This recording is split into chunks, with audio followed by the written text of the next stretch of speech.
crazy. That's You have crazy. to watch what you say now, because my mama named me. He said it was crazy too, but Yeah. Well, mama called you that. Mama called you that. I ain't going against what mama said. Yeah, my mama named me. well, we're saying that's kind of ironic. There's a bit of irony in it. There's no Okay. doubt about that. Go But ahead. it ain't crazy because my mama gave it to me. You about to get us killed already. You just started the show. But what was the irony in it? That I've spent all my life fighting what those two men stood for. So it's ironic that I would be named after two segregationists when I've been trying to be an integrationist all my life. Speaking of your mom, since you brought your mom, you made a statement. You said women are killing their children long before a bullet is even put into them, or the streets can put a bullet in them. That caught a lot of slack. What was that statement really saying? Mothers have the real responsibility of creating the proper behavior in the children.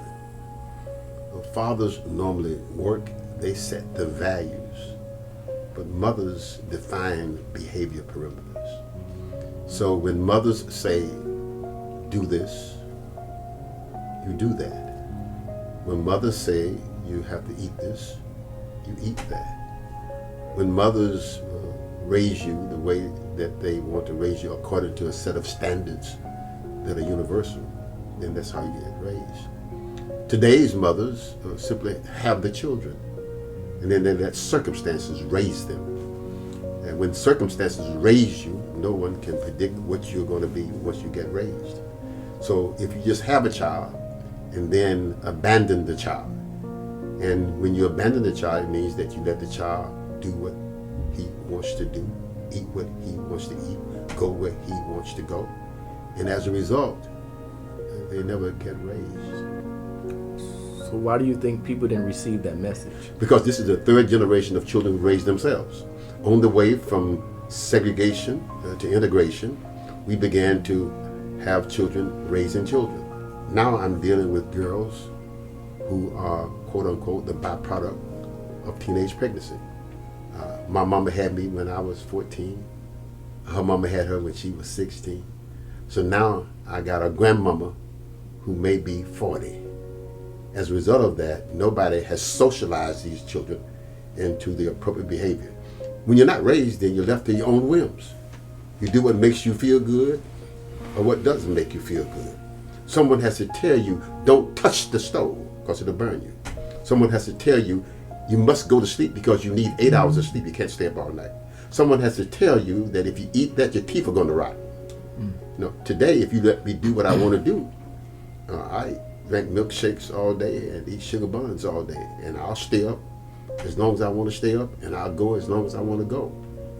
Someone has to set the parameters of what is the appropriate behavior at each stage of development so that you can one day grow up to be old and successful like me. So why do you take the responsibility away from the man that's supposed to be in the house? Because he ain't in the house. I didn't take it away from him. It's the women that allows him to be what he is.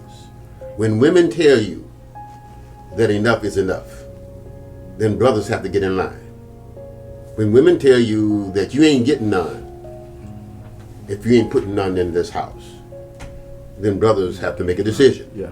When women say, oh, you my man, and they behave that way, then men have always been at the mercy of what women demand. Yeah. When women don't demand anything of you, then you're just going to be a sorry brother. Do you feel like the values that was held back then got diminished over time? Oh, absolutely. The values that were in charge when things were colored have been diminished entirely. We have a new set of values. What used to be right is not wrong. What used to be wrong is not right. So you do what you want to do, I do what you want to do. There are no set of guiding principles that demands that the majority of us behave in a certain way. So everybody now is allowed to do what they want to do, when they want to do it, to whom they want to do it, as long as they want to do it. So no structure, no consequences behind None whatsoever.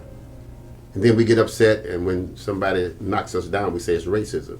Uh-oh. The issue becomes, why is it that I'm 81 years old, and the first time in my life that I ever rode in the back seat of a police car was last year. And that's when I was being picked up by the police in Jacksonville because I was a guest speaker at a crime conference. The first time, an 80-year-old black man who's been all over the world, all over the United States, under all sorts of kinds of circumstances, never been in the back seat of a police car until he got to be 80 years old. You saying racism don't exist no more? It may exist today. Who cares? What if my parents had said, "Oh my God, we got to drink out of the colored fountain. Oh my God, we are going to be treated differently. Oh my God, since these white folks in charge, ain't no bit sense of us doing anything." Well, no. My mama and them said, in spite of that, what's the plan? So racism does exist, it just doesn't affect you. It may forever exist. Who cares? Who cares? If my parents could raise 8 children in a segregated environment, if my parents in a neighborhood where there were 24 houses and we own 7 of those 24 houses, my parents, if my parents could make sure that all 8 children got a trade or a college degree at the height of segregation, how dare anybody suggest that I can't do more than that for my son and my grandson? So he's saying that we use racism as a It ain't nothing but a crutch. Anybody who does not understand that is being unfair to themselves. It's nothing but a crutch. Nothing stops us but the decisions that we make, not the behavior that they exhibit. If we decide that they're in charge, they're going to be in charge. We keep saying that it's because of the color of our skin. It's because of the color of our behavior that we still react to the color of our skin. Wow. So we've been free to overcome any injustice. We just refuse to. I'm living evidence of it.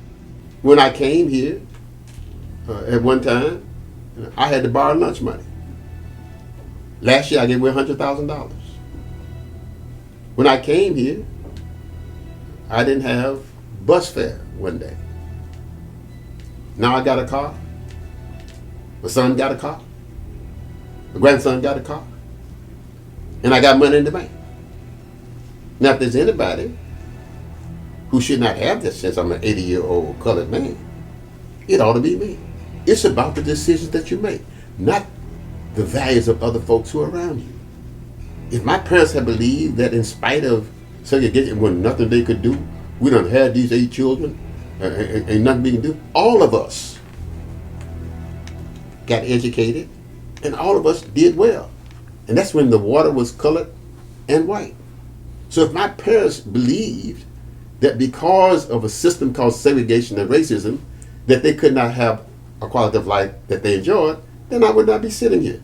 That's poppycock.